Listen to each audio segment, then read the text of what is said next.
moving into the AFC East, as the Buffalo Bills have had kind of a stranglehold on this division for the last few years. But there's a lot of turnover on their roster. Erik from ETOF21 Sports joins me. It's, in particular on the defensive side. I think it's one of those things where it's a lot of big names too, so it sort of feels pretty impactful. And then they lost Diggs, they lost Davis, so big names on the offensive side, big names on the defensive side. They were losing some guys that were banged up a bit, and I think it went from like the overreaction maybe was too much, where everybody's saying, oh no, the Bills are completely done, because you look at each division and like somebody's got to win each division. The team that we're going to talk about next, the Jets, they've gotten a ton of buzz and hype. So the Bills are favored to win this division just kind of slightly now. It's turning into a 3-team division race. I actually saw on some sites where the Jets were actually co-favorites along with the Bills to win the division. The over-under for the Bills, Erik, 10.5. So some major questions that they'll have. Who steps up at wide receiver? They have a rookie Coleman. They have some key veterans, maybe someone like a Curtis Samuel who comes in and has never really had fantastic quarterback play. This will definitely be the best quarterback he's played with. I think he's been with the last few years of Cam Newton, Kyle Allen, and then, the Washington quarterbacks over the last couple of years. They will probably try to lean on their tight ends, I'd imagine. Kincaid had 73 receptions last year, fourth most by a rookie in NFL history. Tons of new faces on the defense. They promoted their linebacker coach to defensive coordinator. And so within the last, half of a year, they actually have 2 new coordinators, because they elevated Brady to offensive coordinator. They went 6-1 down the stretch, and they started leaning a little bit more on the run, kind of balancing it out with James Cook. So what do you think about the Bills' slight favorite to win this division? Offensive changed when Brady took over from Dorsey. Cook, 5 more rushes a game, 7 more touches a game. But the thing that we really saw is Allen throw the ball to more of the middle of the field and not so much the outside. This cut his turnover rate down by 60%. He was averaging a whole turnover less a game. And that's huge. I mean, that was like the big change in their offense. Also, obviously, they're scoring 10 more points a game. So with that being said, what do they need to add? They needed to add people that could stretch the field. You look, Keon Coleman, MVS, Hollins. They have all these guys now that can stretch the field. This is going to open up the middle of the field for Curtis Samuel, Shakir, and Kincaid. Those guys are going to be the 3 guys in the wide receiver game that you want to look to target, because they have 317 abandoned targets. And I feel the majority of those are going to go to the guys who are working in the middle of the field, because that's what Dorsey wants to do. But we need to remember, Brady's been very adamant that this offense runs through Allen. He's going to do everything that he can do to make him comfortable. Diggs is great, but I really feel it was time to move on, that the marriage has ran its course. They need to do something else. He was a malcontent. Yeah. O-line, I'll be honest, I am insanely worried about this offensive line. They have a lot of holes, but I really feel Allen, with what he can do with his legs, is going to be able to band-aid the issues. The Bills, that's the key, right? Yeah. He's been able to do that, and the offensive line, and maybe for me the safety spot. I think their cornerbacks are really strong. They're a little bit unproven in the safety spot with just Rapp, and then not exactly sure, but they've got some really strong coverage from the cornerbacks there. So, I don't think.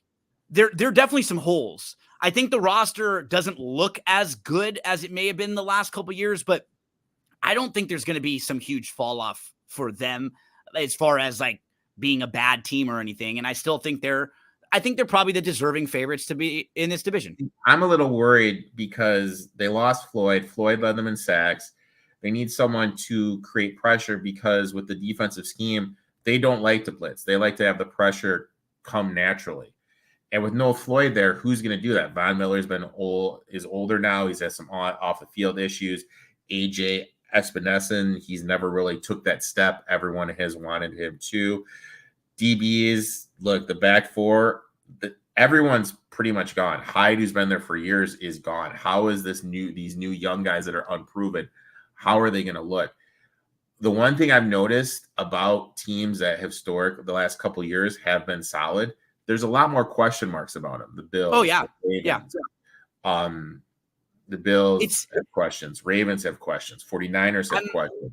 There's a lot more I feel this year than there's been in recent years. And I think the conversation is more for me like, I don't know if they're a Super Bowl caliber winning team.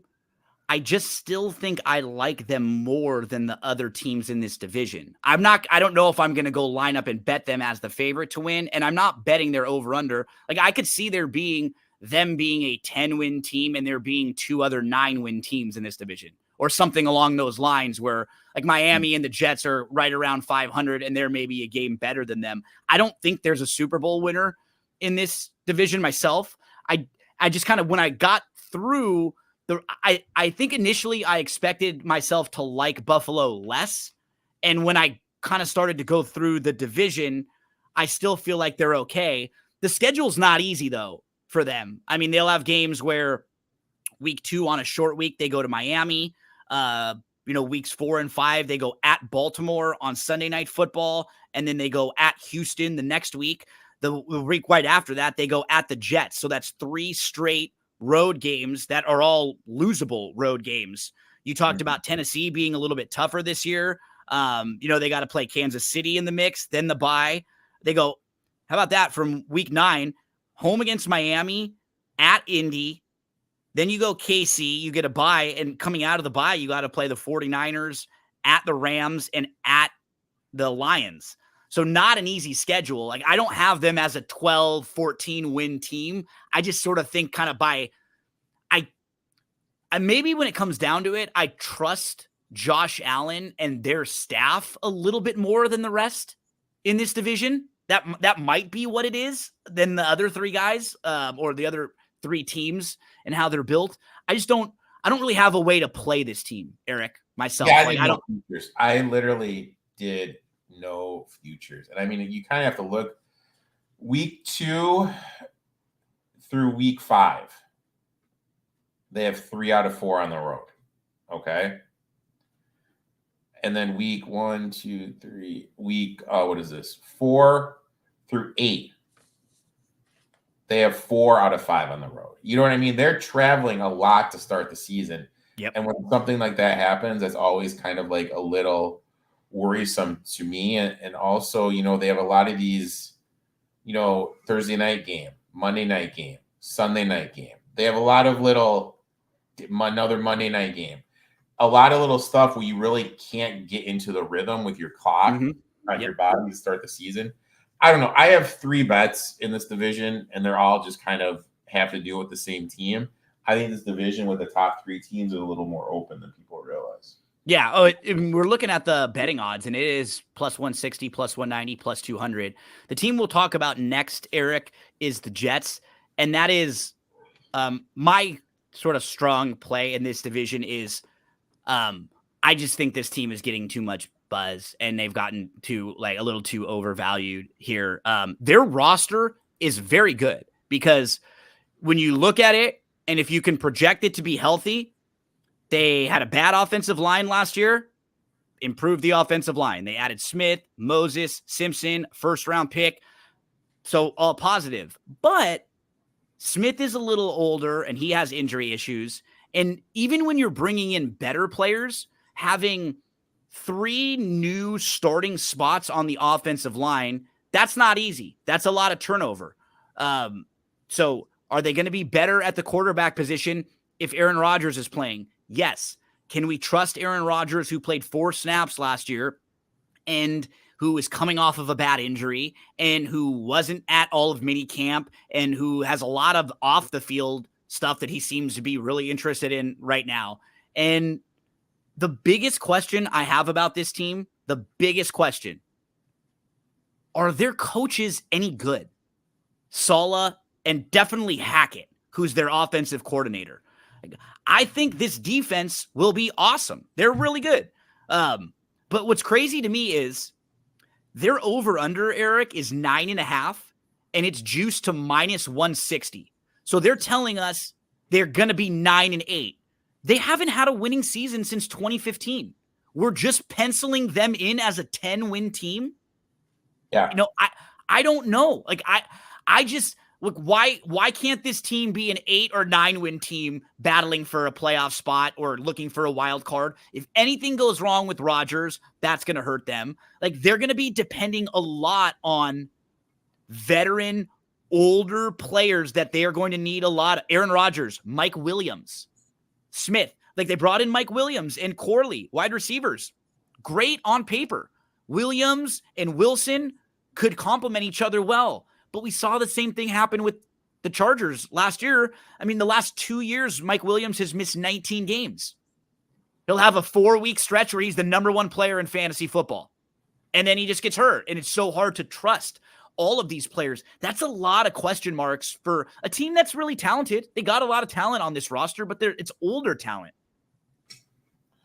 I mean, when you look at the Jets, this comes down to, do you trust Aaron Rodgers, who at 40 is coming back from an Achilles injury, to have a good year, something a quarterback has never done before?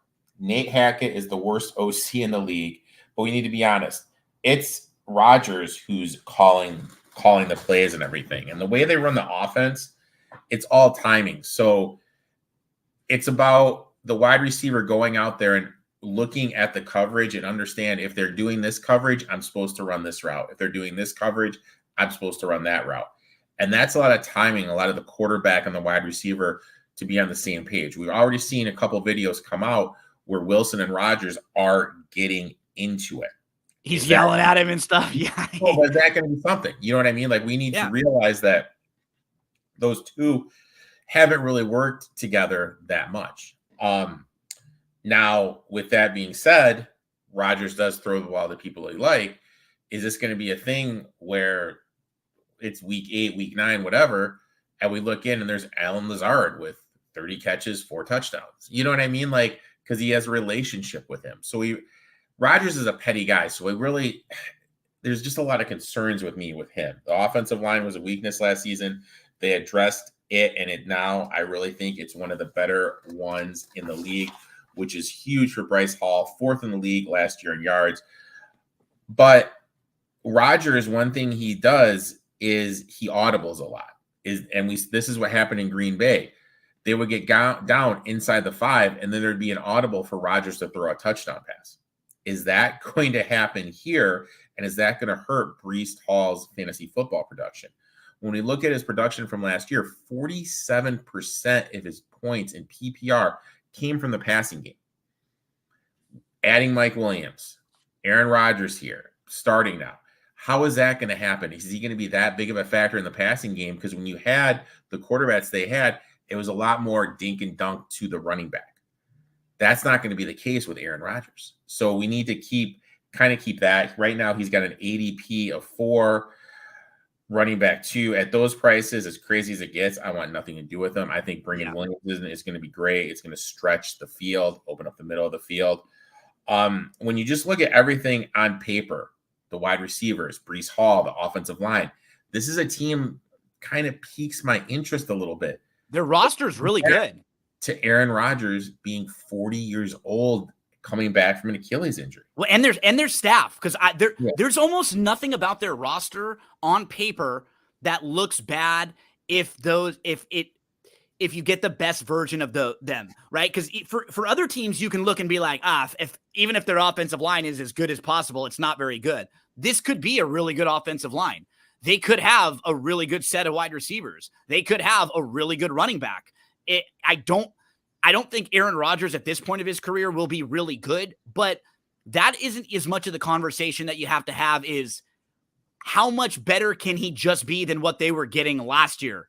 Oh, 100%. And maybe the last couple years, right? Like, I'm not even expecting MVP Aaron Rodgers. So, but does he cause like friction with the young kids? And does he say something stupid as we get closer to the election? You know what I mean? I mean, this is all real stuff that he's been doing lately as he's telling people I don't want to hear about off the field stuff. We need to focus in this locker room. He's going on podcasts and saying stuff and taking trips to Egypt and missing things. Like, so you're absolutely right. If you're going to bet, I don't mind betting this team individual games in the year when they're undervalued or coming off of a big loss or in a spot where they're maybe a dog. I don't really want to play the overvalued 9.5 wins on them or anything like that. And this might be a team where, like, you know, Erik, looking at their schedule, they play at San Francisco week 1. That's not going to be easy for Aaron Rodgers right off the bat, right? I got a stat for that. You know, I'll get to in a little bit. You mentioned their Saleh. I don't like him as a coach. I think as a DC, he's pretty good. The main thing that they need with him is they need people that can create pressure. When you look at his heyday with the 49ers, Armstead, DeForest Buckner, Joey Bosa, they had guys that could get to the quarterback. Now, they brought in Reddick from Philadelphia. They drafted Johnson 2 years ago, and they drafted McDowell last year. They have 3 guys now that should be able to get to the quarterback. I mean, their secondary is probably the best in the league. The secondary, I mean, Gardner was good. Reed was good. But the worrisome is the DBs. Clark is coming back from an ACL injury. We don't know how, because we've seen it before, these DBs that come back from ACL injuries, some of them come back, some of them never regain back, and others just create an injury bug. Mosley from Detroit, he's had 3 season-ending injuries in a row now, and his first one was the ACL. And I'm just going to say this. Every year, there's always a team that people love in masses. This year, there's 3 teams: Falcons, Texans, Jets. Because of that, I'm not going to do anything. And I don't trust Rodgers. Like 40 years old, coming back from an ACL. But you mentioned week 1. Last 24 years, the Super Bowl, fading the Super Bowl loser, you're 79% against the number. Right now, it opened at 6, dipped down to 5.5. I think it's going to dip back up to 6. I'm going to wait. I'm definitely going to be on the Jets plus the number for that week 1. Not an easy starting spot for Aaron Rodgers, though, as far as just a team to play against the first time out of the box when you're going to get some of that really aggressive 49ers defense. And then week 2, a team that you think, like, that's a sneaky game for them because you have that Monday Night Football game where you get up for it. Everybody's watching. It's national TV. It's week 1. And then week 2, you go play in the morning against Tennessee in kind of a sleepy spot. Like, that's a scary spot coming off that big week 1, especially if Tennessee, like you're saying, you think might be a little bit better. Then maybe that's a time where if they're 0-2, but they haven't looked terrible and Rodgers is still sort of healthy, then maybe that's a time where you can get a little value on them, because following that, they have 3 winnable games. They actually have 4 games that are slated as home games. 3 of them are at home, and one of them's an England or the Europe game. So maybe after week 2, if they go 0-2, you could catch them, get a little value because they play New England, Denver, Minnesota, and then a home game against Buffalo. But a little later in the season, they have a pretty tough at Miami, at Jacksonville, Rams, at Buffalo, Miami. That's their final 5 games of the year. And don't forget Seattle. Like, if the secondary, the safeties are having a hard time, Seattle's offense should be humming by there with what they're going to look to do offensively, throwing the ball and everything. So that's a brutal stretch to close the season. You could be sitting in a great spot, right? You've won like 8 games at that point, or you're like, you have 7 or 8 wins and you feel really good. Like, hey, 1 or 2 more victories and we're probably get ourselves a playoff spot. I have them in the like 8-9 range. Like, I don't think they're up. And then this is one of those types of teams where, Rodgers gets hurt and then they lose a few games early. And then some of these like veteran guys start sitting out some games here and there. Like, wheels could fall off, but their defense is so good that you feel like that keeps them in a lot of games. Yeah. I mean, but like, it goes back to, do we trust this coaching staff? I mean, I think that's something we need this. Saleh is supposed to be this guy, and it just, year after year after year, we just keep giving this guy excuses. Maybe we just need to face facts that he's just not that goddamn good. Yeah. Let's move to so I went under because think about this. Under 9.5 wins plus 132, they could be 9-8. Yeah. It could be their first winning season in 10 years, and you still get the under at plus money. I just think that number is way too high, telling you they have to win 10 games for you to lose that thing. Let's go to the Dolphins. So Dolphins and Jets are kind of close for the second spot in this division now on Bet Online, where we're looking. The Dolphins are actually plus 190 in the division. Jets are plus 200. The Dolphins over-under is 9.5. It's juiced to the over, minus 120. So the Dolphins had only 2 playoff appearances between the years of 2002 and 2021, and then they hired Mike McDaniel, and they've been to the playoffs in back-to-back years. But this team, where just at the first glance, what jumped out to me, really fast team, offensive line, not good. They lost Robert Hunt, and Connor Williams has an injury. Tua gets rid of the ball quickly, as you were talking about with Josh Allen, his ability to escape sacks. Josh Allen, kind of like Tua, he can band-aid some of the bad offensive line because he just gets rid of the ball real quick. And that's fine against teams that you're better than, and teams that aren't very good, and because he has some of the athletes. But we see actually that doesn't work as well when they get into playoff games against better teams who can take some of those weapons away from you. So does this line have the ability to give Tua a little bit of time? Because if not, we've seen Tua already have to deal with head injuries, and that's very, very scary. They've got a ton of turnover on the defense. Their star defensive lineman Wilkins moves to the Raiders. Chubb and Phillips had bad injuries last year. We're not sure what or anything we can expect from them. Van Ginkel is gone. Drafted a kid from Penn State, but they're going to be missing a lot of production on the defensive front. They do bring in the new defensive coordinator, was the assistant head coach and the defensive line coach for the Ravens the last few years. Some positives for them, though.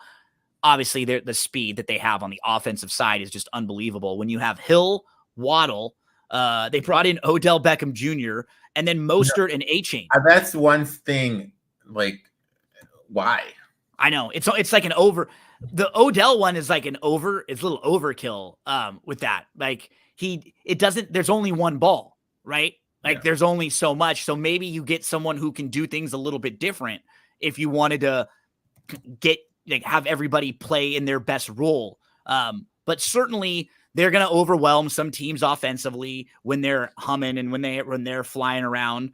But that line has some major questions. Yeah.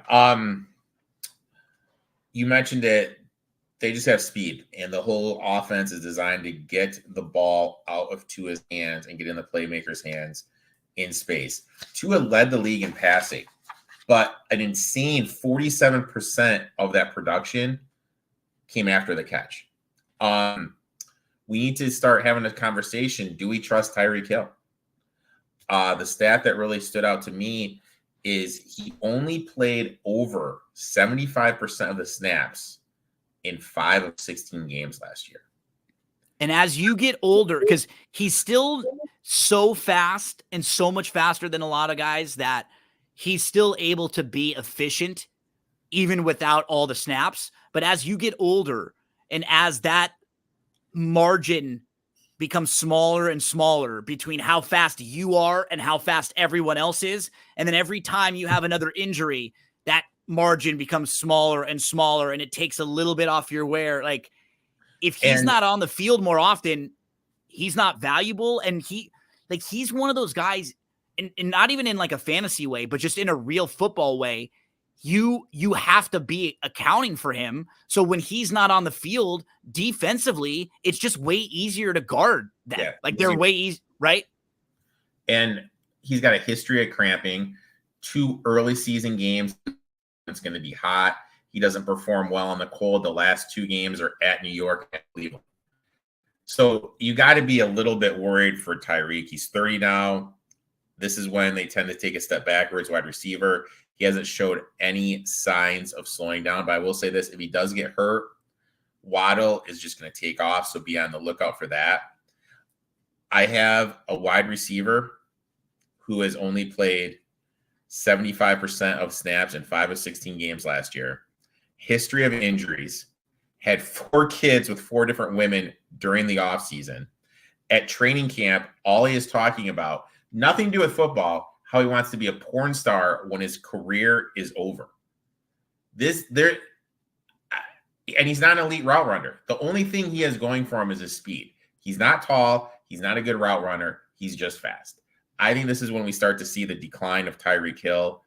So I bet under 1,375 and a half yards. Such a big number. 1,300. But he's flied over that though. Yeah, no, I know. But that's just a big number to set. Like if he's healthy, he has some 200-yard games, a couple of them. So like last year, Hill is incredible, right?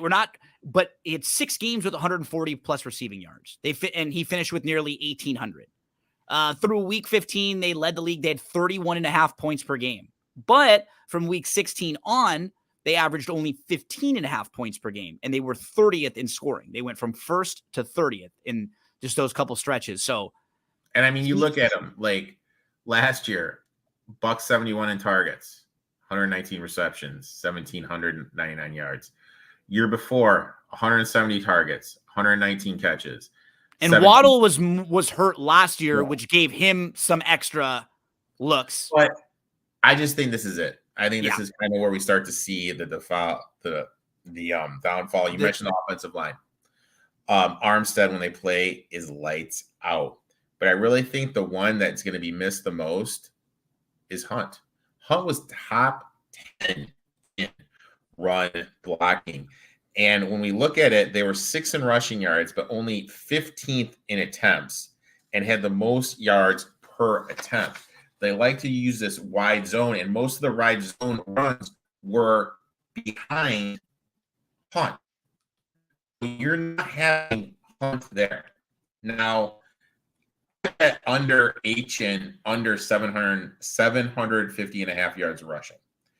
He had a good 4-game stretch. If we take that 4-game stretch out and just go to the median, all those numbers go down. They're skewed because of that same 4-game stretch he had from week 3. No, it's a 3-game stretch, week 3, 4, 5. He just exploded. You know what I mean? So everything is skewed for him. They used a high draft pick on right to see. And McDowell is in camp talking about how this is going to be a running back by committee approach. Mostert was a fantastic fantasy player too last year. He scored a ton of touchdowns. Like he's more of the guy that you want kind of in between the tackles too, right? Than A-Chain. Yeah, I think A-Chain is just going to be the odd duck out here.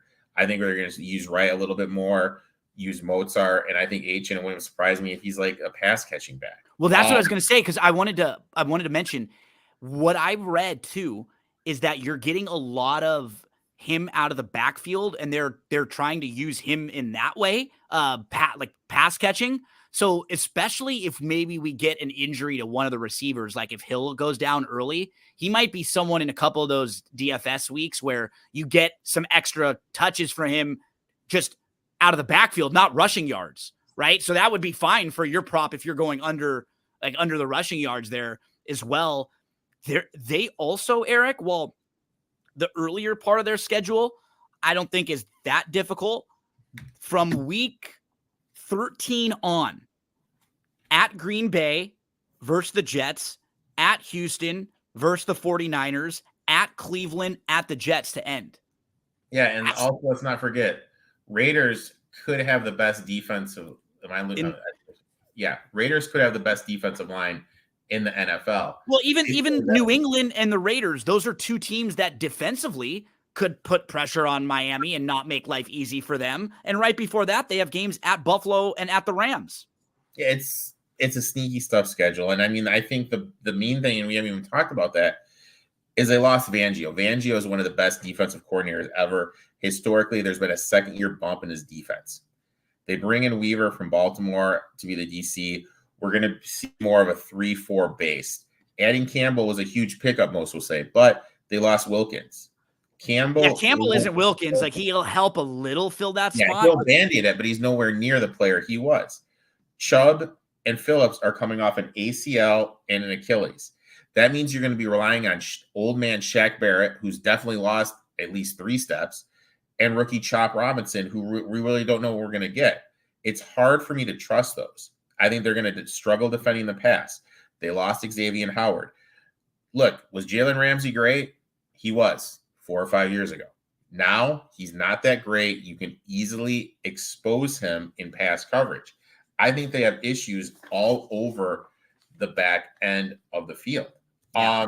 This will probably be what they look like on paper, where they'll try to light you up offensively. I don't know if with their offensive line, they're going to be able to run the ball like consistently the way they want. It'll probably have to be a lot of the short passing, with what they want, short, quick passing with Tua.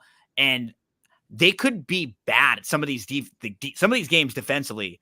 They could be bad early. I did think there was one funny quote from one of their defensive players. I can't remember who I wrote it down, but I can't remember who I saw it from. But they were asking about the change in defensive coordinator and not having Vic Fangio and having Anthony Weaver here instead. And they said, yeah, it's nice being coached by a coach who's a good person.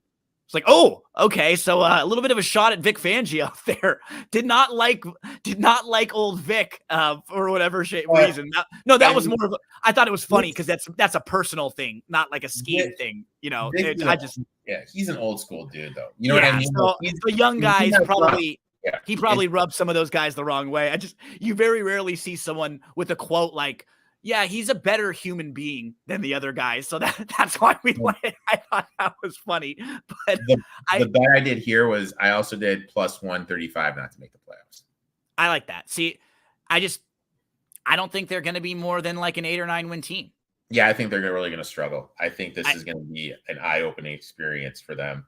And the one thing that kind of stood out to me is how do coaches and how do teams respond when they get punched? Little adversity. I think the one thing that kind of stood out to me about the Browns is they got punched a lot last season. And there was with their injuries, and they could have packed it in, but they made the playoffs with a quarterback off of the street, basically.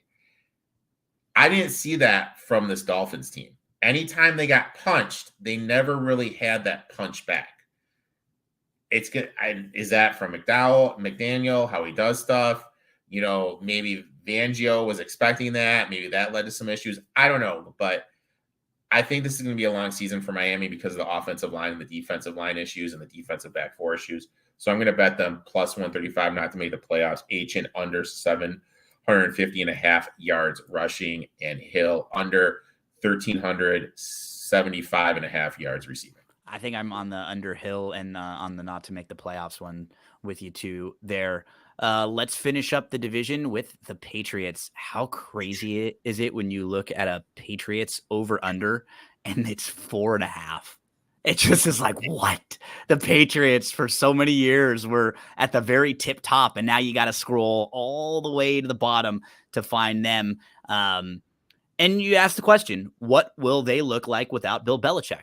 Life after Belichick for this Patriots team. It's not as if Belichick was at his absolute best in the last few years, but more of a culture thing. Like the guy who everybody knew to look to, who had been the head and shoulders, the guy there for years. Kind of funny thing about them. They've never beaten Tua. That's weird. That's just like a weird stat that Tua's never lost to the Patriots. When you look through their team, so you want to look at them and go 4.5. I mean, come on, because defensively, they were 5th in EPA allowed per play last year. They're still like a solid defense when you look through a lot of their roster defensively. But on offense, they had the 2nd worst EPA per play. They had the 2nd worst passing grade in the league. So they have 3 new quarterbacks that come in: Jacoby Brissett, May, and Milton. The new offensive coordinator is going to have his hands full, though, because the lines on both sides have some question marks in camp. Like the offensive line is not great. They're young, and the pieces don't really fit all that well.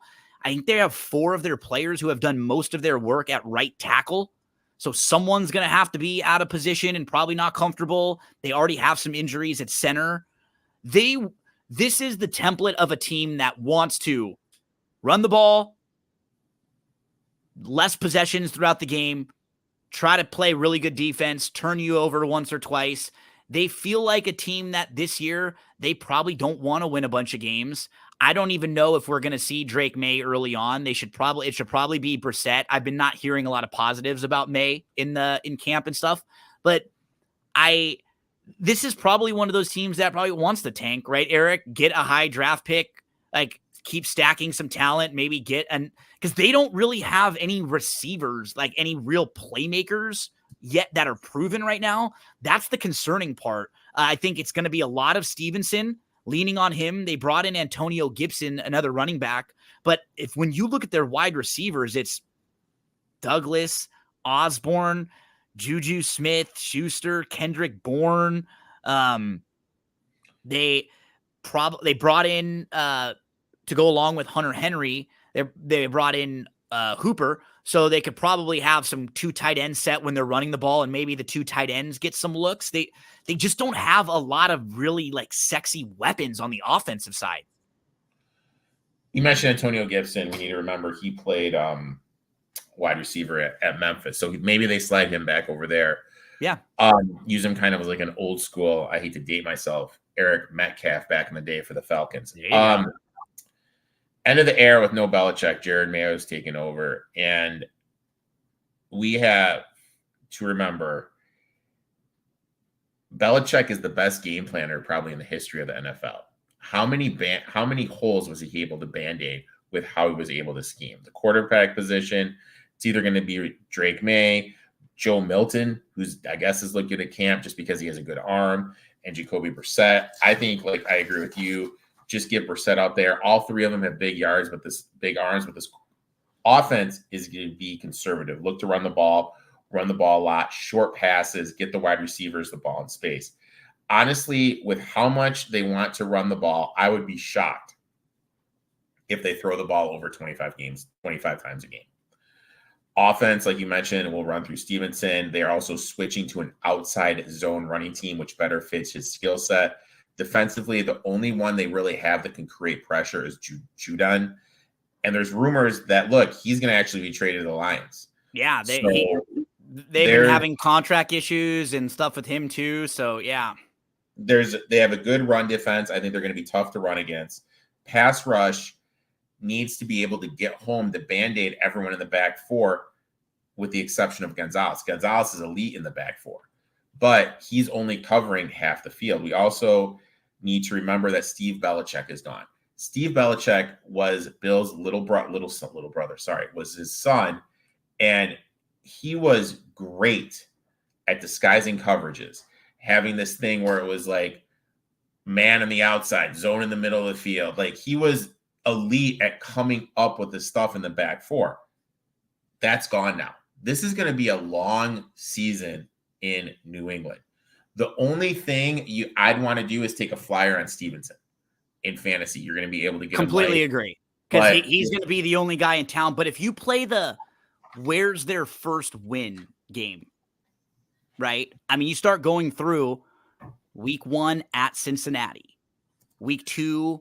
I mean, home against Seattle. They're 20-1. They have the shortest price to go 0-17. Week 2, they play home at Seattle. 3 of their first 4 games are on the road. At Cincinnati, at the Jets, at San Francisco. And you know the Jets are going to want to beat up on this team right now when they're down, and the Patriots have just rubbed it in the Jets' faces for so many years. Even after that, they got Miami and Houston, Jacksonville, and then the Jets again. Which of those games are they winning? I mean, maybe the Seattle game at home. Maybe you can give them one of the Jets. If it's like some crappy October weather. Yeah, and like Houston comes off of in a flat spot. Maybe they're a little coming in overvalued. Maybe the game with Jacksonville in Europe. You just go through their schedule, and it's hard to see a lot of wins for them. They have a late bye. Coming off the bye, they have Buffalo, and then the Chargers. and even a road game at Arizona where they got to go across the country. It's just really it's a tough initially, schedule. yeah, because initially I had them winning 2.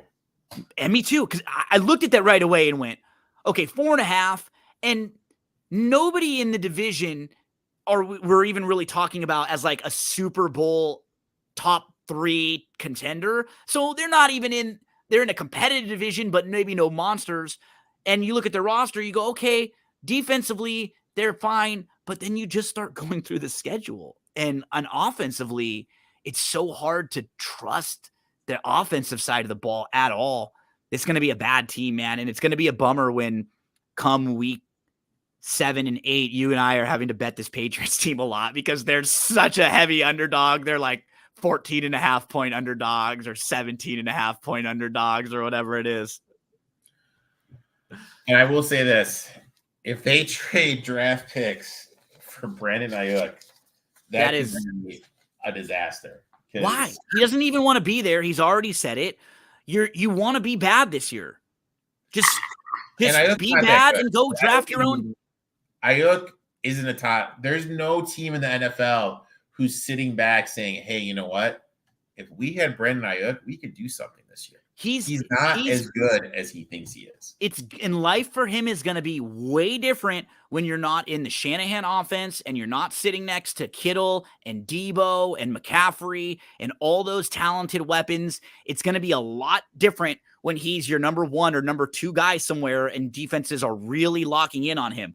I don't think he's bad. I just don't think he's worth the conversation that we're having. He's the type of a guy that, like, him being added to a Chiefs team or him being added to a team that's good, like him going to the Bills, maybe that could be impactful because the Bills don't really have like a number 1 type receiver. And I don't even think he's a 1, but he would actually be like in an okay spot there with, I just don't think he's same with you. Like he's just, to me, not a game changer, someone who could be like a complementary piece, not someone who you want to give up a bunch of future picks for.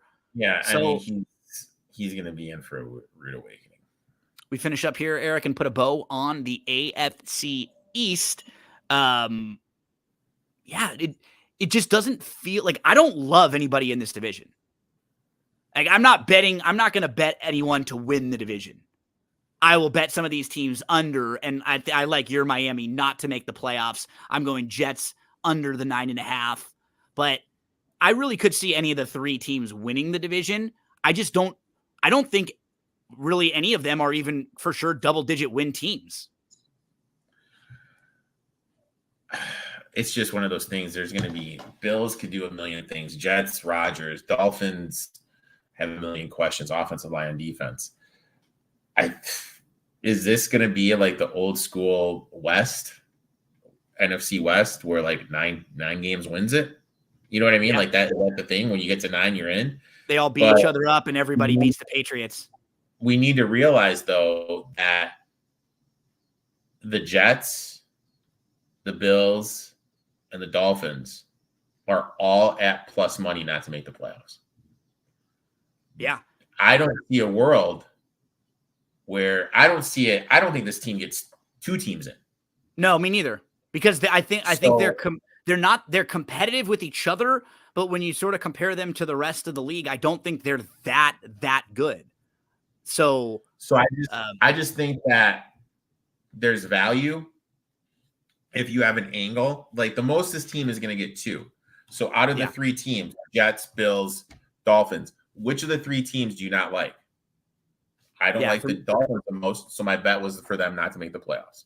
Yeah, that's a good one. For me, it would be the Jets. And I think that's when we were talking about it. I think not as much as me wanting to bet them at plus 160, but if right now you said, okay, Gino, Eric, you have to make a pick on which team you think wins the division, I still think I would say Buffalo, probably because I trust Allen and their staff slightly the most over that. If you at the end of the year, which quarterback can make it through healthier, Allen, Rodgers, or Tua, and which staff, along with the quarterback do you like? I would probably have Allen and McDermott and Brady ahead of Rodgers and Saleh and Hackett, ahead of McDaniel, the new defensive coordinator, and Tua. Like, I'm worried about Tua, man. The head stuff is scary, and that offensive line is not good. Aaron Rodgers is going to have to play on week 1 against a 49ers team that's going to love to try to, come right after him and try to get him out of the game early on. So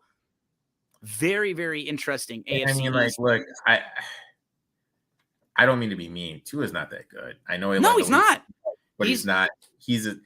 Any quarterback that's in that system is going to put up production. So that line is just so worrisome to me, and the back four, and it's unrealistic that you're going to get Hill and Achen and Mozart to have that much production that they had. That's just regression central. Erik, we will be following you at ETOF21 and at ETOF21 Sports all over. We are going to have another preview coming up, I think, in a few days. You and I might be talking about the AFC South next. That's correct? Yeah, we're talking about the South.